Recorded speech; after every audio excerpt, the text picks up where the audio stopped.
All right, hello everyone, welcome. This tech talk is called How to Deploy Your Application or Microservice on Kubernetes. My name is Kim Schlesinger.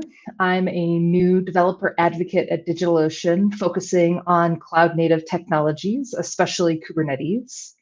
Prior to starting at DigitalOcean, which I did about 2.5 months ago, I was a site reliability engineer at a company called Fairwinds. I got to work on teams and help build and maintain Kubernetes clusters for lots of clients. So I'm really fortunate to have a lot of experience working in production Kubernetes clusters. Prior to being a site reliability engineer, I was a JavaScript developer and I worked at a code school in Denver, Colorado. So I'm located outside of Denver, Colorado. Super excited to be here. Welcome everyone from Facebook, from LinkedIn, from YouTube. If you're able, drop a little message in the chat. Tell me where you're calling in from. So we've got Savior, Sci-Fi Not. Excellent. All right. So yes, this video will be available after the live stream, and we'll have it up on our community site for sure. All right, we've got Theophilus from Dallas, welcome. Bruno Surf Jr. or Surf RJ from Rio. Raul from Madrid. Wow, we've got a lot of folks. Let's see, Matthew from London. Francisco from Napoli, MA from Bangladesh, and Edwin from Los Angeles. Welcome. This session will be 45 minutes to an hour, relatively short. Spider from Kenya, welcome. And let's get started. So the agenda for today's session is I'm going to give you an overview of Kubernetes deployments. Then I'm going to give you some in-depth information about the demo setup that I'm using. Next, we'll go on and I'll show you how you can use Kubernetes deployments in real life. And then finally, we will do a recap at the end to review what we've done. So going back to a little bit of the chat, we've got, let's see, Max from Cleveland, Roberto from Dublin, Ireland, Adam from Houston, Spider from Kenya, Tolgahan from Turkey. Oh my gosh, there's so many people. Indakwo from Sao Paulo, Brazil. Excellent.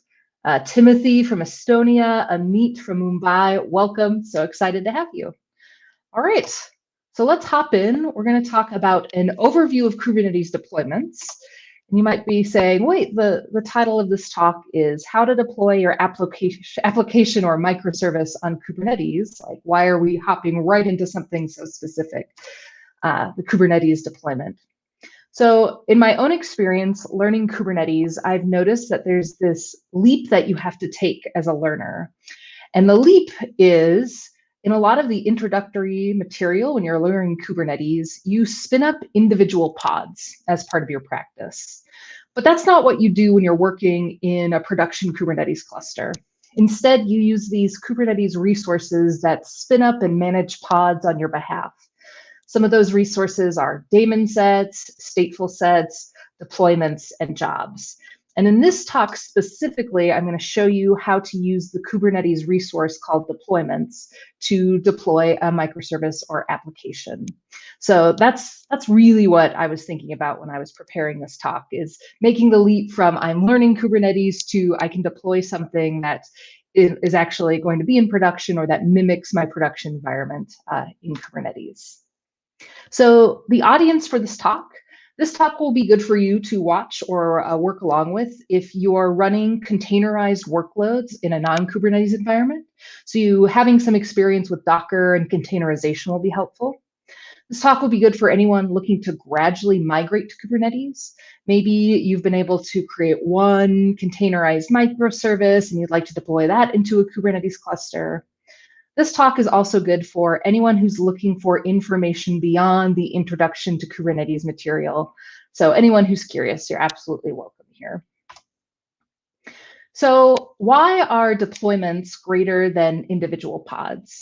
So when you use the Kubernetes resource of deployments, you get to set the number of replicas, meaning that you have more than one instance of your application or microservice running at the same time. Deployments are also greater than individual pods because they allow you to roll out new versions of your application or microservice, and they gradually take down the old pods, so you get no downtime upgrades. And then the last reason that deployments are greater than just running individual pods is that you have rollback options. So if you roll out a new version using a Kubernetes deployment and something goes really, really wrong in production, you can roll back to a prior version really, really quickly. And so that's helpful when you're deploying to production.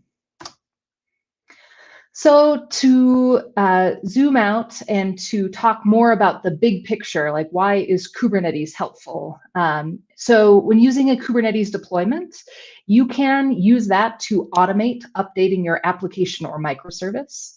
You're going to see me do all of this manually from the command line, but you can configure a continuous delivery system to deploy these deployments. And so updates to your application can become automated. Another reason it's helpful to use Kubernetes and to use deployments is that you can have multiple replicas of your application running. And that's the first step to having something that's high availability. You need more than one instance running. So if that instance goes down, there's others where the traffic can go to. And then the other reason to use Kubernetes is that you'll notice all of these operations best practices like automated deployments, being able to roll back quickly, setting up multiple replicas of an application. These are all best practices that are built into Kubernetes, and the Kubernetes tooling makes it a lot easier to do this than other container orchestrators or not using a container orchestrator. So, all right, so we've just done the overview of Kubernetes deployments. I'm going to take a moment and just look at the chat. So we still have lots of people telling me where they're from. This is great. So we've got Yugesh from India, Krishnarjan from India, Stefan from the Czech Republic, Paulo from Brazil, Alexis from Denmark, Chris from Germany. Excellent. All right, so we've got Bruno saying that leap idea makes a lot of sense. I'm glad that resonates with you. That gap between introduction to Kubernetes, learning materials, and actually deploying something into production can be quite big. More folks, Jordy from Bolivia, Mauro from Brazil, welcome. Glad to have you all here. So back to the agenda. We've done an overview of Kubernetes deployments. And now I want to go in depth about the setup that I'm using for my demonstration. So if you're watching this live or you're watching this video after it's been posted sometime in the future, if you want to follow along with this demo, these are the things that you'll need, and these are the things that I'm going to be using. So the first thing that you'll need to follow along is a containerized application or microservice that's available on a container registry. And so I have an example here. I have an example application that I've pushed to the DigitalOcean container registry, and I'm going to be using that to pull down the image and spin up those containers in the Kubernetes cluster. So a containerized application or microservice. The next thing you'll need to follow along is you'll need to have the Kubernetes command line tool kubectl installed. I'm running version 1.21.2. The next thing you'll need is a running Kubernetes cluster for practice. If you would like to, you can use Kind, which is a great tool, Kubernetes and Docker, where you can spin up a Kubernetes environment locally on your machine. You'll need Docker installed to do that. You can also use a managed service like DigitalOcean Kubernetes Service. What I'm using is DOKS, and I'm running Kubernetes version 1.21.2. The best practice for your kubectl version and your Kubernetes version to be in alignment. And then the last thing that you'll want is a copy of Andy Suderman's utilities deployment YAML manifest. I'm going to go to this GitHub repo. And so what we're going to be doing with this is an image that has a lot of software installed on it. So we can spin up a pod, and it has things like curl, JQ, all of these tools that we're going to use to test the network inside of Kubernetes. A lot of time, people use the image BusyBox for this sort of thing. BusyBox doesn't have curl and some other tools that I really like. And so Andy Suderman's a former colleague and friend of mine. He's still my friend, but he created this wonderful tool called Utilities. And so I've already got this YAML manifest on my computer, and we'll spin up that pod in just a little bit. All right, and I think those are the prerequisites. So, all right, so I have a demo application. It's an API, and it contains user data. And I want you to imagine that we all work at a company that has lots of users, and different parts of the company need different parts of this user data. So we've created just one API that has all this data. It's got a few different endpoints, and lots of different applications across the company make queries against this API. So there's different endpoints for different teams and applications. I built a really simple API using Go. I've containerized it with Docker. I've pushed that image to the DigitalOcean container registry. And this is a great example of a microservice, something that is relatively small and lightweight, but is going to be used by many different applications in the Kubernetes cluster. So we're going to go to my terminal. And I want to show you what this API looks like when it's running. So I'm in my directory that has this API. The command to run this is go run, and the Go file is in this API directory. So I'm going to say go run main.go. Okay, so the application is listening on port 4000.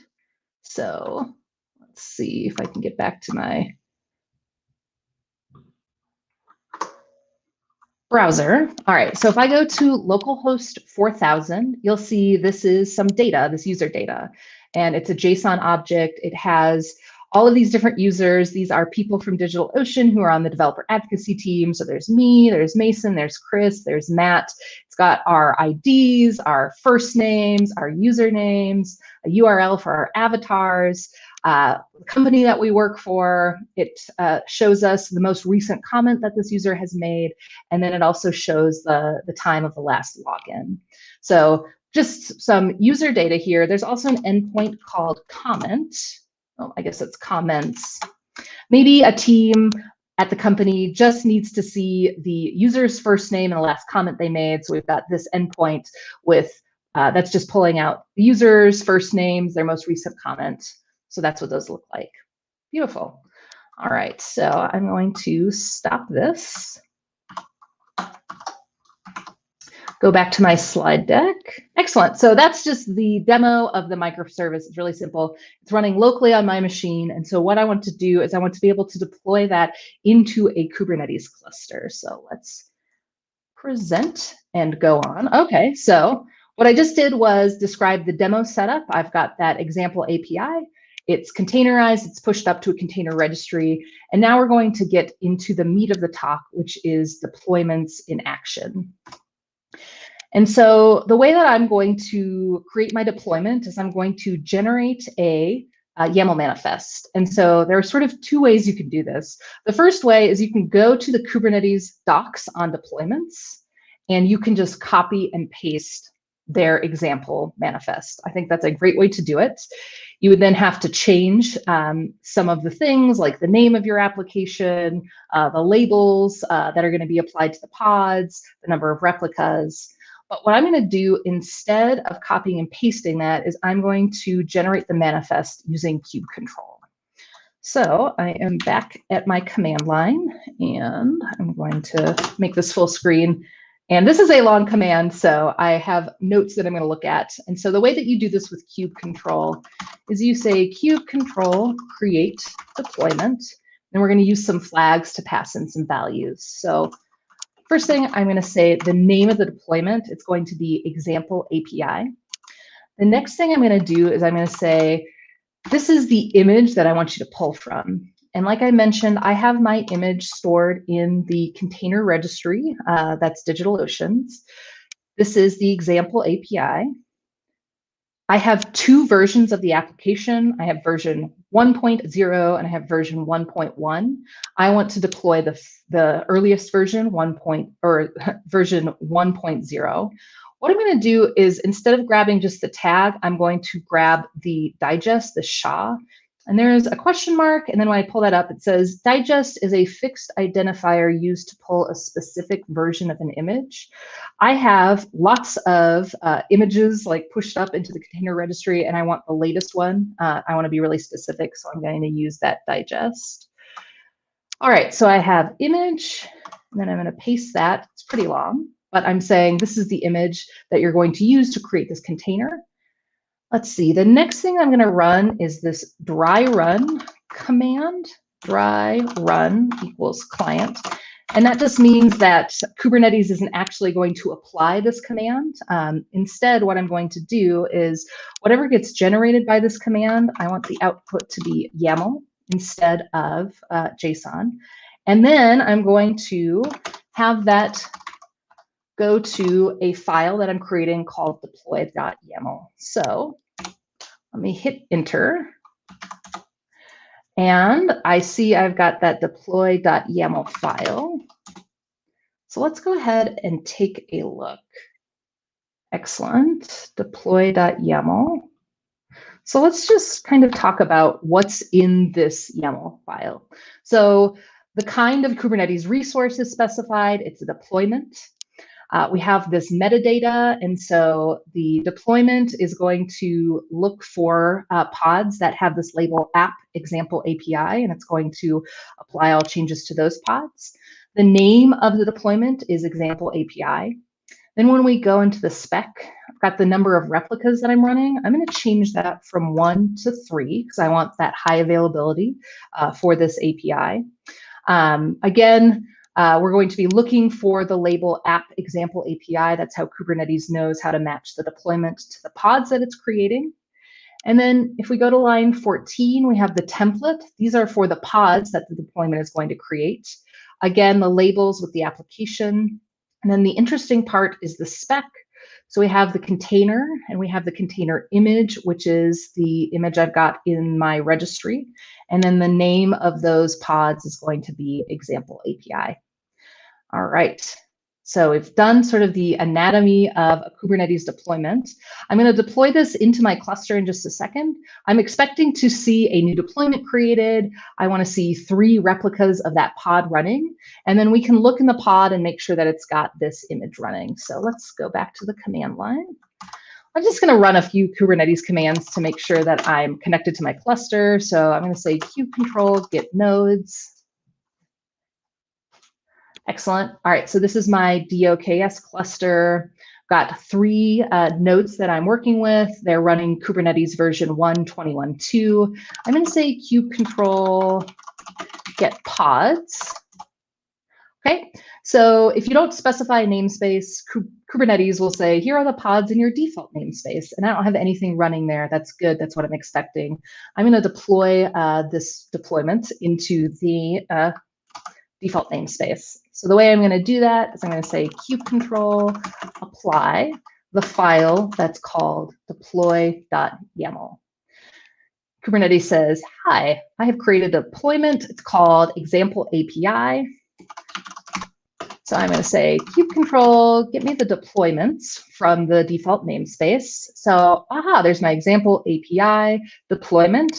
Got 3 replicas that I'm expecting. It looks like 3 are running. And if I say kubectl get pods, awesome. All right, so I have all 3 of those pods running. They're pretty young, 24 seconds old. Let's just describe one of these pods and see what's inside. So kubectl describe pod. All right, it's got a lot of information here. So we have the name of the pod with the specific hash on the end. It lives in the namespace default. We see those labels that we set up in the deployment manifest. App is example API. Kubernetes added the pod template hash. All right, we've got an IP address for the pod, and it's telling me the image. It's from my container registry, Kim Schless, and it's that specific SHA-256.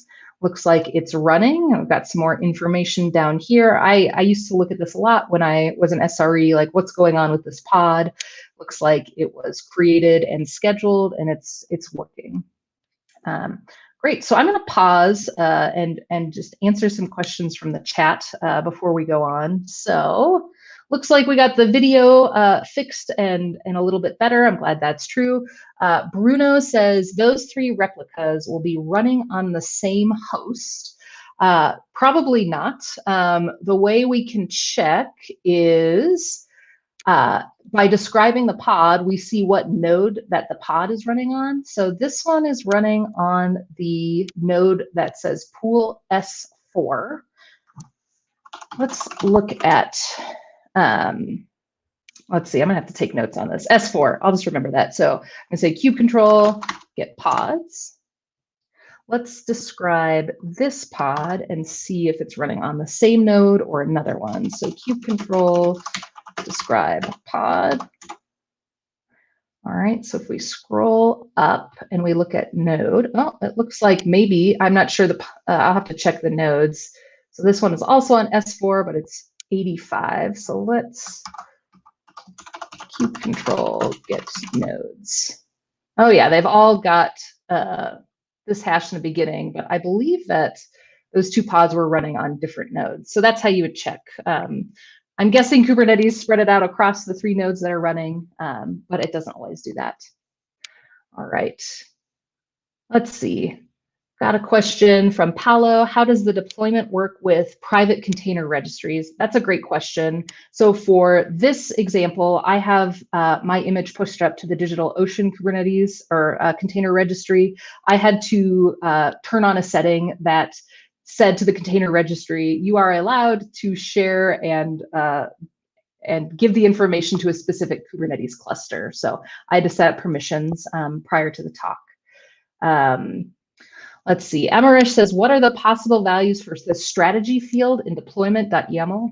I don't know that off the top of my head, but we can look at the Kubernetes deployment documentation at the end of the talk if we have time. And then Theopolis says, what's the maximum replicas that can be set? That's a great question. You would probably want to set some limits on your CPU and memory usage and think about how many nodes are you running, because you don't want to create so many replicas that's using too much CPU or too much memory on the droplets that you're using. And so that's a good question. I bet that Kubernetes has a number, but you want to be thoughtful about the amount of resources that your VMs have. And then Bleeb says, kube control, get pod, output wide. Yes, that's like a really nice thing. We'll be looking at the specific IP addresses for pods in just a minute. So thank you for those questions. All right, so we're in the deployments and action section. We've got our example API up and running. We have 3 replicas running as 3 different pods. And now what I want to do is I want to be able to see, like, is the API serving up that data, that user data that we saw, is that available in the Kubernetes cluster? So now what we have to do is, normally what I would do is I would say, kube control, get pods, output wide. And I would grab the IP address of the pod, and I would, curl that and try to get the response. But I'm in a Kubernetes cluster, and where I am in my command line, that's from my local machine, and I have not set up access for that. And so what I need to do is I need to spin up another pod. That's going to be that utilities pod that has some tools. The pod will be in the cluster with the other pods, and they can communicate with one another. So, all right, so I've got the example API. Remember, I've got that utilities deployment from Andy. And so this is actually a deployment as well. It's got 1 replica that's going to be running. And so I'm going to use a similar command. I'm going to say kube control, apply the file that's called utils.yaml. All right, and so if I say kube control, get pods, you can see now I have those example API pods running, and I also have this utilities pod running. the way that you use the utilities pod is you have to exec into it. And so I'm going to grab the pod name and have that on my clipboard. And the command for execing into a pod is kubectl exec. And then you say the name of the pod. Then you say, I'd like an interactive terminal so I can run commands in there. And then say, I want to be able to use it like a shell. And then I've got a $sign there. I'm actually inside the utilities pod, which is really cool.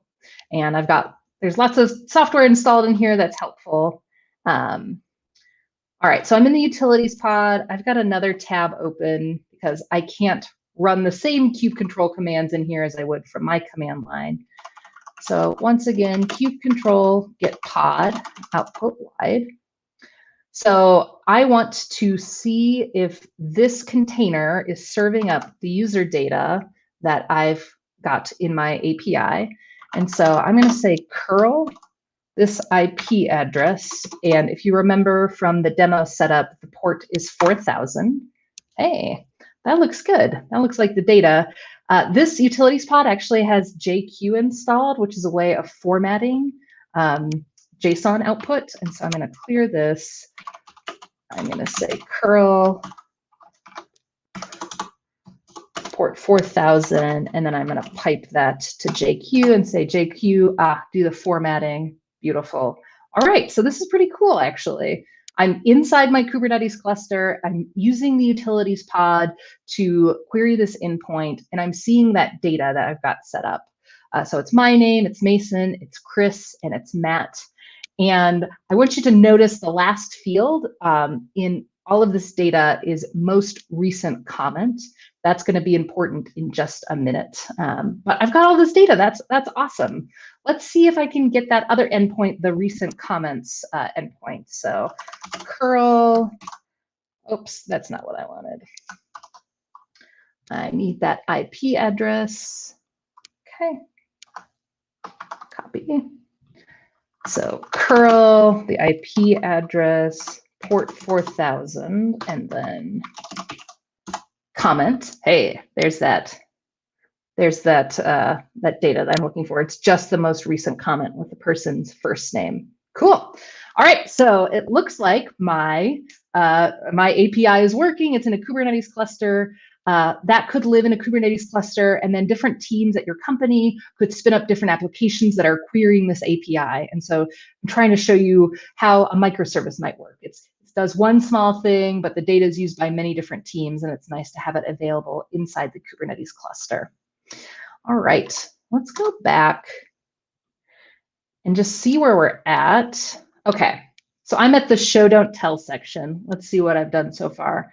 So the first thing I showed you was how to generate a deployment YAML manifest. You can copy and paste it from the Kubernetes documentation, or you can create it with the kubectl command. I've deployed version 1.0 of the example API image, and there are 3 containers running as pods. What we did was we just exec'd into the utilities pod and made sure that those API endpoints are available. The next thing that I want to do is I want to increase the number of replicas running. So let's go back. That's our utils manifest. Let's go to the deployment manifest. So right now we have 3 replicas running. Let's say you are expecting a lot more traffic and you want 7 replicas running. So I just changed that number there. I'm going to actually, all right, so I'm going to say kubectl apply the file, and that one is called deploy. Okay, and if I say kubectl get pods, and I'm going to watch. Actually, I don't need to watch. It looks like it's already happening. So before we had 3 replicas. Now we've got 1, 2, 3, 4, 5, 6, 7 replicas running. And you can see that there are 4 replicas that are new. They're listed as 8 seconds old in this view. So increasing replicas is relatively simple. You actually just change the number. And I'm going to cancel out of that. And then the next thing I want to show you is what's controlling the replicas. Kubernetes has a controller that looks at the number of replicas that you're asking for and makes sure that that is true. And that's called a replica set. So if you say kubecontrol get, you can spell out replica set, but there's a short name, RS. All right, cool. So the replica sets control how many instances of your pods are running. Our utilities pod, we've asked for one is running and it's ready to go. For the example API, we've asked for 7, there are 7 running and we're ready to go. And so just peeking under the car hood to see what's going on underneath. Beautiful. All right, back to our to-do list, if I can get there. Okay, see the replica sets. Okay, now here is the cool part about deployments. What we're going to do is we're going to update our deployment so that it uses version 1.1 of my API.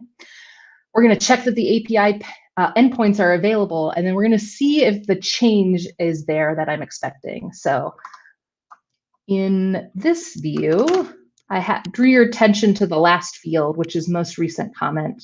In the updated version of the API, there's a new field that's called last login.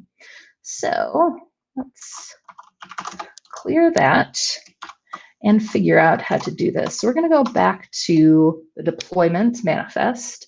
And the thing that I need to update is the image. And so I'm going to delete that. If I go back to the container registry view, I'm going to grab this. This is going to be pointing to my application version 1.1. So I'm going to paste that in the image, and then I'm going to go back to 3 replicas. So let's do kubecontrol apply deploy.yaml. And let's see if we can see some pods. Okay, beautiful. So I said kubecontrol get pods, and I'm watching. And so as things change, I'm seeing that output. So you see, these are the 7 pods that were running before that are being terminated. And we've also got 1, 2, 3 pods that are running, and they're new. And so this is one of the benefits of using deployments instead of just individual pods. What happened was Kubernetes said, I'm going to spin up those new pods with the new image before I get rid of all of the old pods. And so if you're making an update to your application, your users are going to still be able to have access to those pods. And then once you've set it up, so however you want the rollout to happen, but we've got a no downtime rollout happening here, which is awesome. So I want to do the same sort of things. Let's see.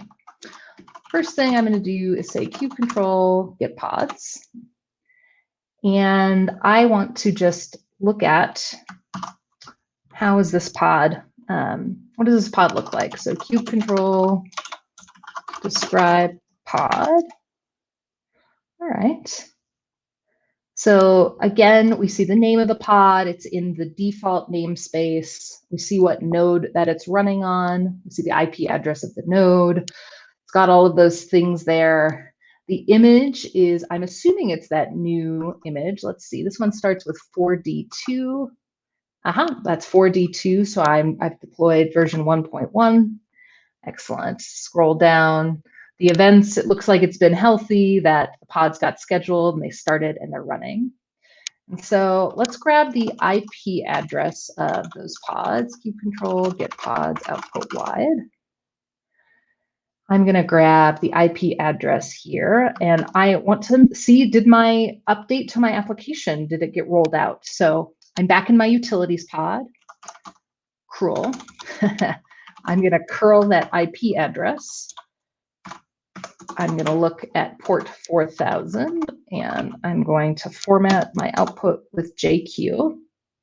Hey, all right, I'm excited this is happening. So the last time that we looked at this, when it was version 1.0 of the API, the last field for every user was most recent comment. And now what we've got is we have this update to the API, which adds this field last login. And so we've been able to update our API. Teams have access to this new data, and hopefully this is simulating like what you would do at a company. A change happens. Maybe your CD system deploys the change. There's a new set of pods that gets spun up, and now everybody has access to all of this new data. So excellent.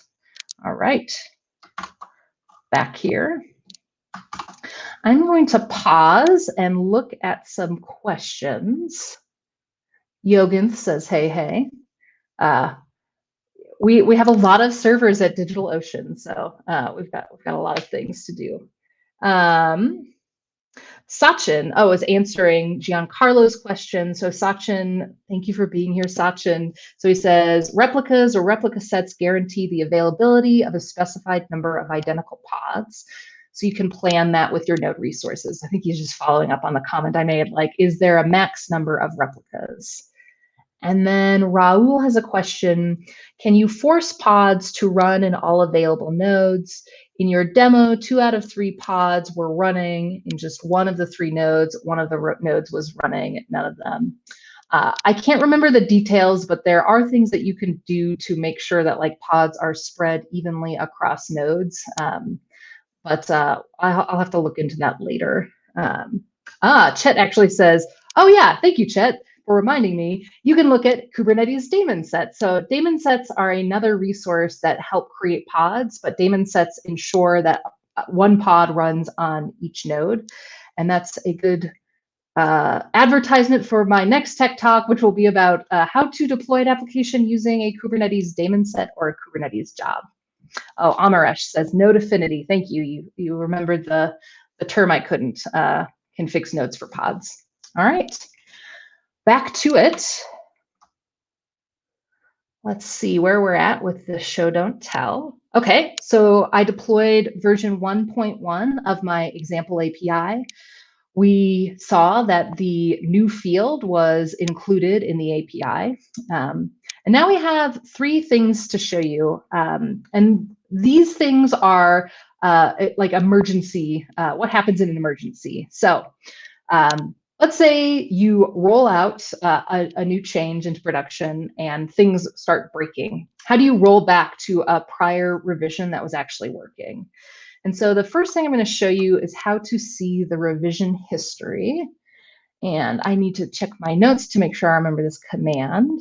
Excellent. Okay, so if you want to check the history of your deployment rollout, you use the command kubectl rollout history, and then you say deploy, and then the name of your deployment, which is example API.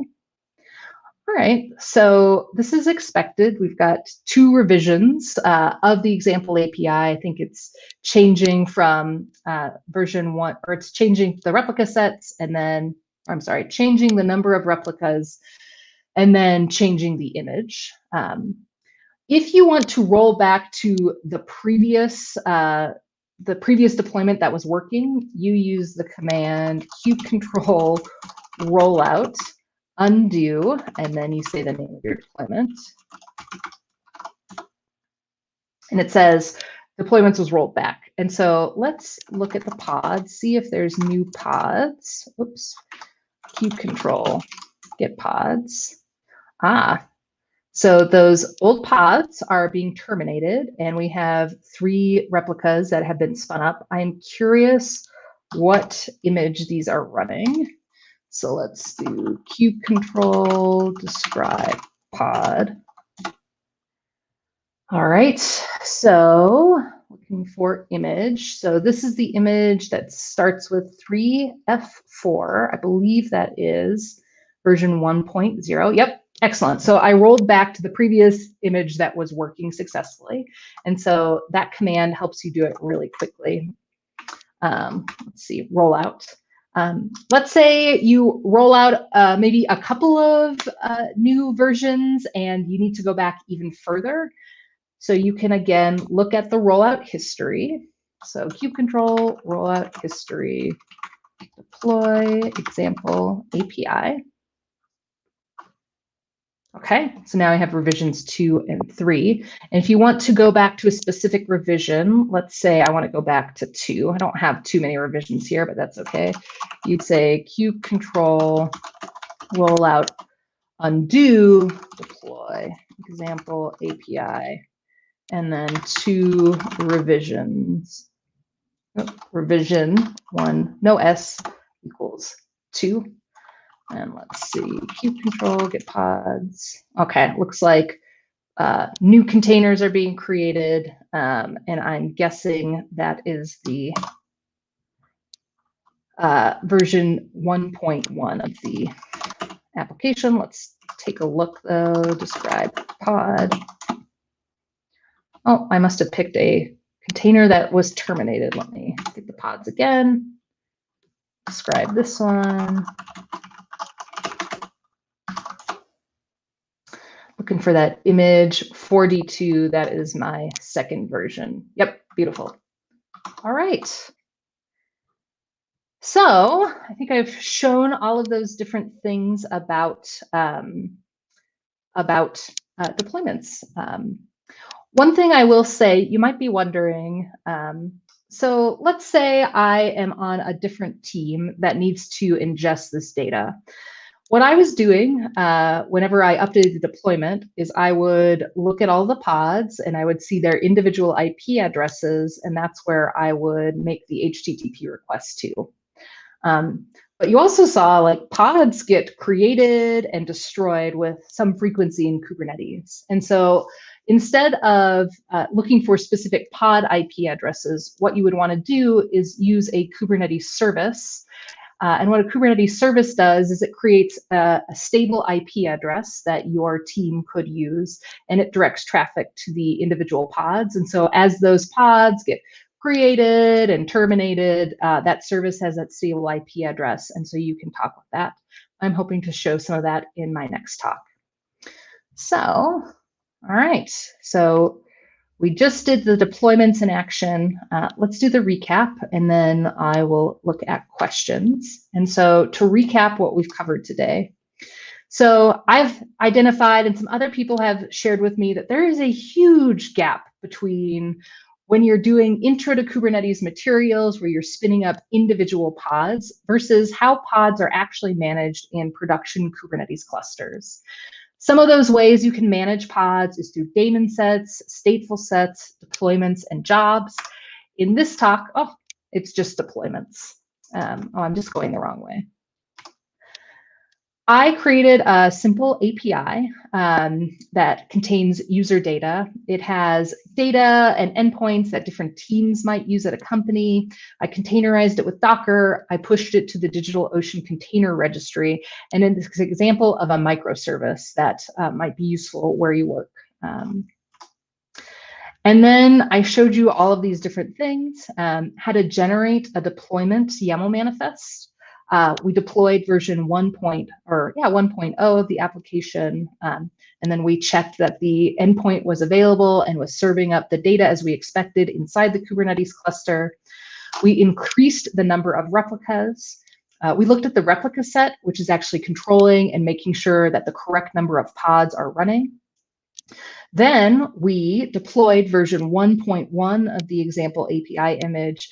We went through that whole process again using the utilities pod, querying the endpoint, making sure that the data was available.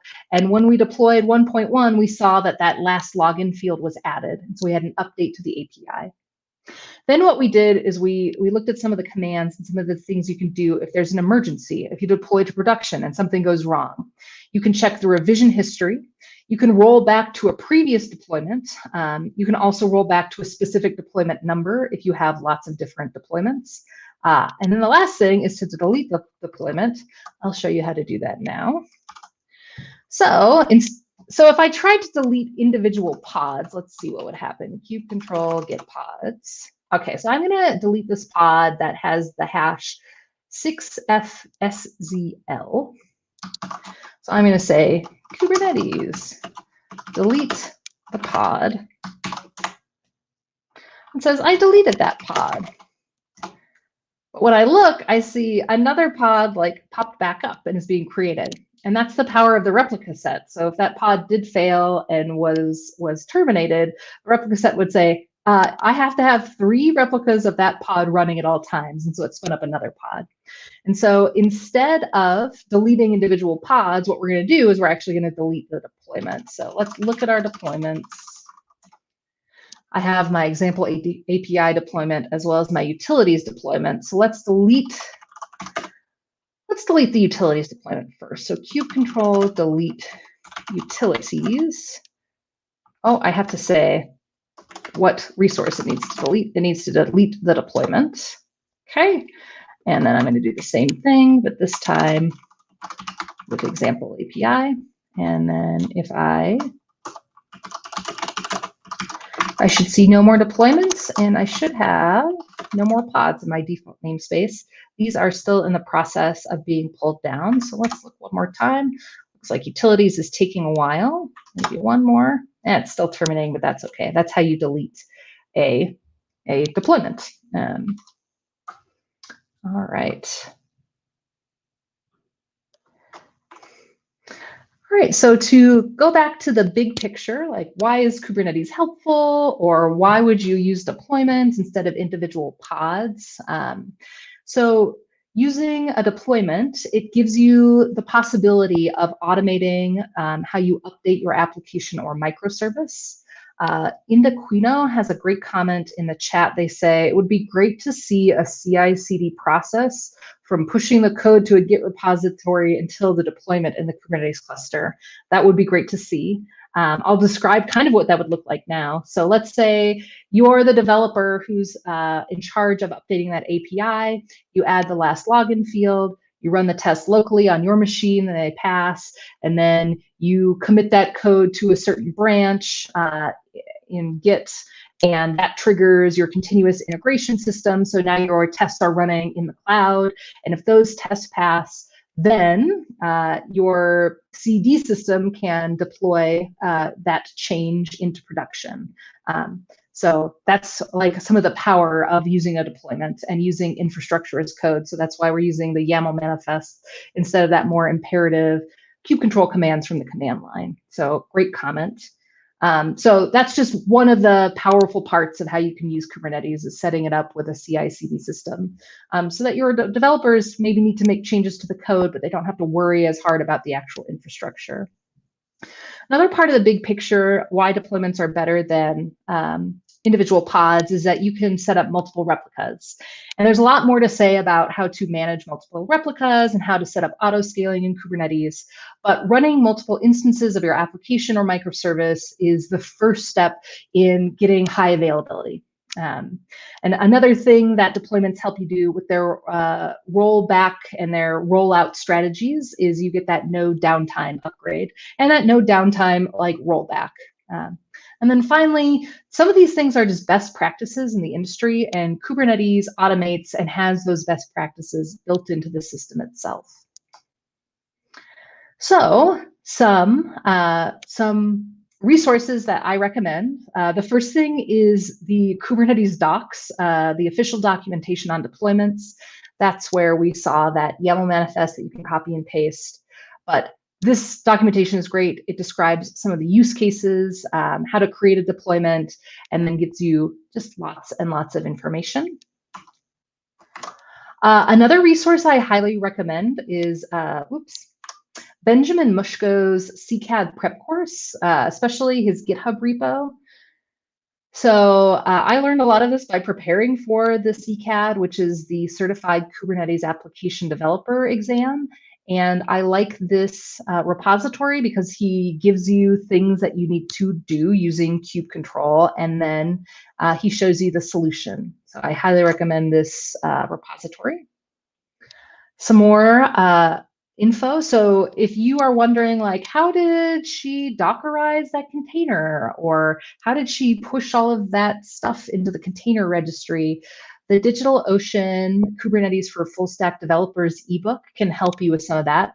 This is contains a ton of information, but talks about why containers, how do you modernize applications, like what is a 12-factor app, containers, deployment strategies, and how to do this in Kubernetes.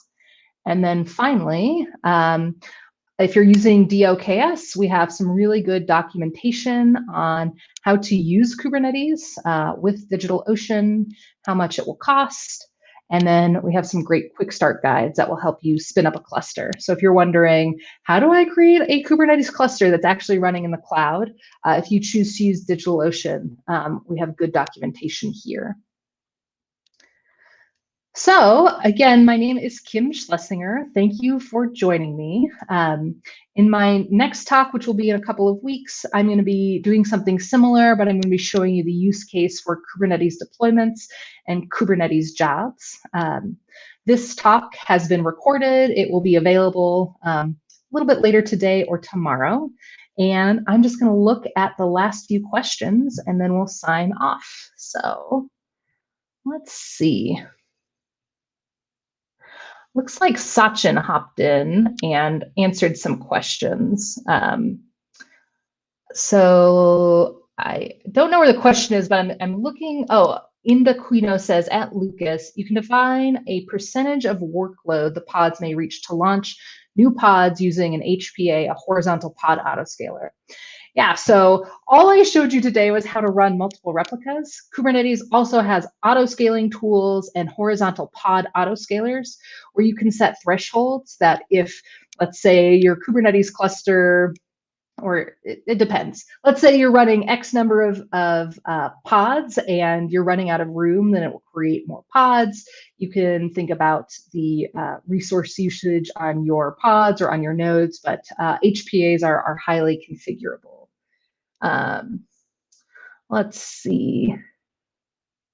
Looks like some folks said, oh, I expected 7 replicas instead of 3. And I think I changed the replicas set back to 3. Yeah, looks like it. So if I move that back up to 7.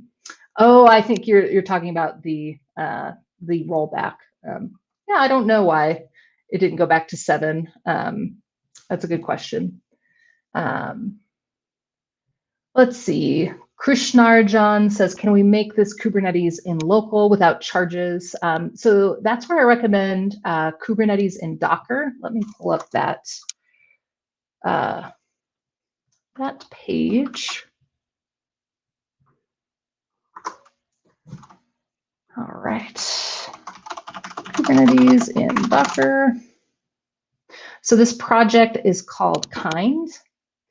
And this is the project that I recommend if you don't want to spin up Kubernetes in a cloud environment. That's going to cost you money. You have to pay for the servers and usage. But if you have Docker Desktop installed on your computer, you can also install Kind, and you can use Kubernetes locally without incurring any charges. So this is a great tool, and you could do the same sorts of things that I did in Kind. All right, and then James says, can you talk about how you would design a service if it is always being destroyed and rebuilt?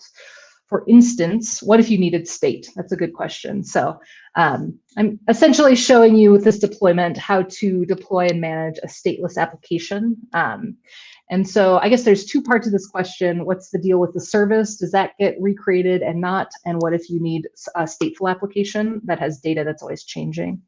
So the first part is the service remains pretty stable. And so a service gets a set IP address, and you can update the service. It can keep the same IP address and then load balance to the pods that are being created and terminated. They're highly immutable. What if you needed state? So that's where you could think about using a stateful set in Kubernetes if you needed state and you wanted to run like a database inside your Kubernetes cluster.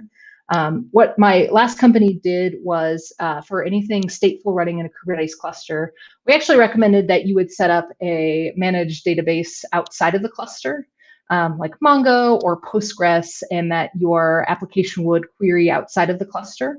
That way your state was outside of it, it was pretty stable, then you could pull in the data. And so that's what we recommended in terms of how you architected your application.